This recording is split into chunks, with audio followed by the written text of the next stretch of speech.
Hirachhara ADC village এলাকার ন্যায্য মূল্যের দোকান শ্রীনাথপুর গ্রাম পঞ্চায়েতে হস্তান্তরের অভিযোগ। শনিবার বিজেপি ঊনকোটি জেলা অফিস ঘেরাও করে বিক্ষোভ প্রদর্শন করে হীরাছড়া এলাকার বাসিন্দারা। পরে মণ্ডল সভাপতির আশ্বাসে আপাতত বিক্ষোভ ধর্ণা প্রত্যাহার করে স্থানীয় বাসিন্দারা। বিজেপির অভিযোগ, বিগত বাম জামানায় পার্টি অফিস থেকে সরকার নিয়ন্ত্রিত হতো। এবার একই অভিযোগ কি উঠতে চলেছে শাসক বিজেপির বিরুদ্ধে? প্রশাসনিক সমস্ত সিদ্ধান্ত কি পর্দার আড়াল থেকে শাসক দলের পার্টি অফিস থেকে গৃহীত হচ্ছে? শনিবার কৈলাসহরের হীরাছড়ায় স্থানীয় বাসিন্দাদের স্বতঃস্ফূর্ত বিক্ষোভের মধ্য দিয়ে বিষয়টি জনমনে প্রশ্ন উদ্রেক করেছে। গত ৩ বছর পূর্বে হীরাছড়া এলাকায় ন্যায্য মূল্যের দোকানের মালিক সুনীল উরাং রেশনের সামগ্রী কারচুপি করার জন্য তার ডিলারশিপ বাতিল হয়। তারপর পাশের পঞ্চায়েত এলাকার আরেকটি ন্যায্য মূল্যের দোকানের সাথে সুনীল উরাংয়ের রেশন দোকানের কার্ডধারীদের অস্থায়ীভাবে যুক্ত করা হয়। এইভাবে এলাকার বাসিন্দারা ঠিকভাবে তাদের ন্যায্য মূল্যের সামগ্রী পেয়ে যাচ্ছিল। কিন্তু দেখা যায় কয়েক মাস পূর্বে হীরাছড়া এলাকার ন্যায্য মূল্যের দোকান বাবুর বাজার এলাকায় এক পঞ্চায়েত সেক্রেটারির পুত্রবধূর নামে শ্রীনাথপুর পঞ্চায়েত এলাকায় দিয়ে দেওয়া হয়। হীরাছড়ার পরিবর্তে শ্রীনাথপুর এলাকায় ন্যায্য মূল্যের দোকান দেওয়ার ফলে হীরাছড়ার লোকেদের প্রায় 50 থেকে 100 টাকা খরচ করে শ্রীনাথপুর গিয়ে তাদের রেশন সামগ্রী আনতে হবে। তাছাড়া প্রায় এই ন্যায্য মূল্যের দোকানে গিয়ে শ্রীনাথপুর এলাকার সাধারণ নাগরিকরা রেশন সামগ্রী না পেয়ে ফিরে আসতে হচ্ছে, যা গরিব মানুষের পক্ষে খুবই কষ্টকর। দীর্ঘদিন ধরে এলাকার মানুষের অভিযোগ ছিল, টাকার বিনিময়ে শাসক দলের একজন নাকি এই কাজটি করেছেন। গত 29 জানুয়ারি হীরাছড়া এলাকার লোকেরা একত্রিত হয়ে লিখিতভাবে মহকুমা শাসকের নিকট শ্রীনাথপুর এলাকার ন্যায্য মূল্যের দোকানটি বাতিল করে হীরাছড়া এলাকার যে কোনো ব্যক্তিকে দেওয়ার জন্য দাবি করেন।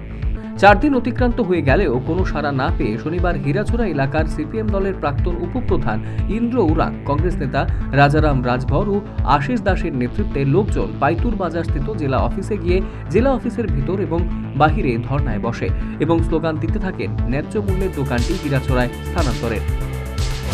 তো আমরা হীরাছড়াবাসী আগেও বঞ্চিত ছিলাম। বর্তমানে এই হীরাছড়া থেকে বাবুরবাজারের দূরত্ব প্রায়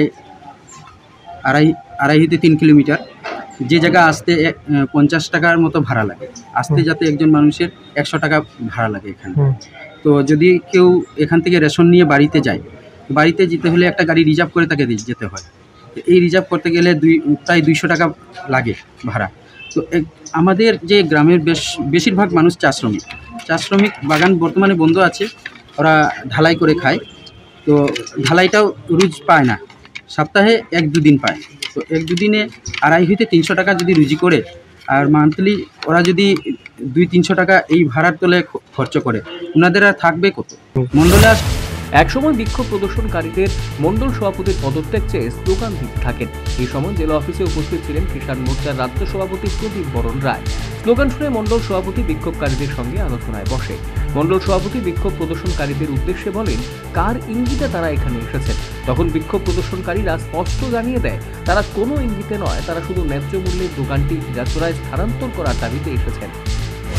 আমরা খবর নিয়েছি, খবর নেওয়ার পরে দেখা গেছে যে মণ্ডল থেকে ওনাকে পারমিশন দিয়েছে ওনার বাড়ি থেকে রেশন চালাবে।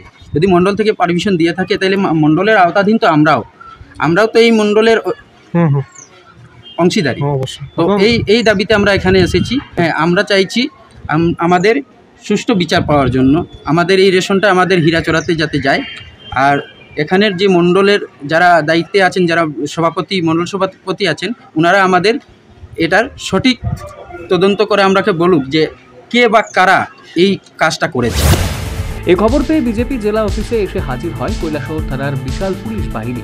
কোনো উপায়ন্তর না পেয়ে মণ্ডল সভাপতি সাথে সাথে জেলা অফিস থেকে রেশন ডিলারের সাথে মোবাইলে জানান রবিবারের মধ্যে যেন ন্যায্য মূল্যের দোকানটি হীরাছড়ায় স্থানান্তর করা হয়, তা না হলে তার ডিলারশিপ বাতিল করা হবে। এই আশ্বাস পাওয়ার পর বিক্ষোভকারীদের শাসক দলের জেলা অফিস ত্যাগ করে। সে সাথে আন্দোলনকারীরা হুঁশিয়ারি দিয়ে যায়, যদি ন্যায্য মূল্যের দোকানটি হীরাছড়া এলাকায় স্থানান্তর না হয় তাহলে তারা পুনরায় বিক্ষোভ প্রদর্শনে সামিল হতে বাধ্য হবে। Bureau report, news vanguard.